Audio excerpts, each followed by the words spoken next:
اچھا، اس ٹائرڈنس اور اس تھکاوٹ کا تعلق ذہن سے بھی ہوتا ہے. اپنے آپ کو ذہنی طور پر ریلیکس کریں، نہیں میں تو کوئی نہیں ٹائرڈ. آپ سوچیں کہ نہیں کچھ نہیں مجھے. جب آپ سوچے جائیں گے سوچ کو طاری کر لیں گے کہ میں تھکی ہوئی ہوں، مجھے نیند آ رہی ہے، مجھے بھوک لگ رہی ہے، تو پھر وہی چیز آپ پہ چھا جائے گی. اور اگر آپ اس وسوسے کو جھٹک دیں اور یکسوئی کی کوشش کریں تو انشاءاللہ ہوگی.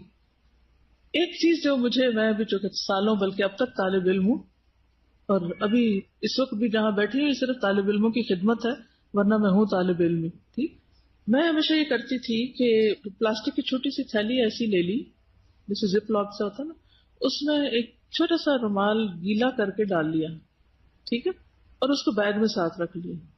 جہاں کہیں دیکھا کہ نیند آ رہی ہے تو گیلا نکال کے اپنے چہرے پر مل لیا، آنکھوں پر، اور اپنے آپ کو جگا لیا. چاہے آپ اکیلے بیٹھے جیسے گھر میں بھی بیٹھے ہوتے ہیں تو پڑھتے پڑھتے نیند آنے لگتی، تو اس وقت بھی آپ یہ کر سکتے ہیں. اگر آپ کے پاس ٹائم ہے سونے کا تو سو جائیے، کوئی بات نہیں، لیکن یہ وقت سونے کا نہیں. تو جگانے کے طریقے سوچیں اپنے آپ. اٹھ کر کھڑے بھی ہو سکتے ہیں، اگر نیند آ رہی ہے تو اٹھ کے تھوڑی دیر کھڑے ہو جائیں، مجھے پتہ چل جائے گا کہ آپ کسی مشکل میں. وہ بتا رہی ہے کہ لیمو والا پانی جو ہے وہ اگر آپ رکھیں تو ڈی ہائیڈریٹ نہیں ہوں گے تو تھکاوٹ کم ہوگی. ٹھیک ہے، اور میں نے بھی پڑھا تھا کہ اگر پانی میں یعنی اس میں نہ نمک ڈالے نہ میٹھا ڈالے، کچھ بھی نہیں ڈالے، پانی میں صرف لیمو کے قطرے بے شک کر کے ڈال دیں اور اس پانی کو سارا دن آپ پیتے رہیں تو اس سے کینسر کے سیلز جو ہیں وہ بھی مرتے ہیں.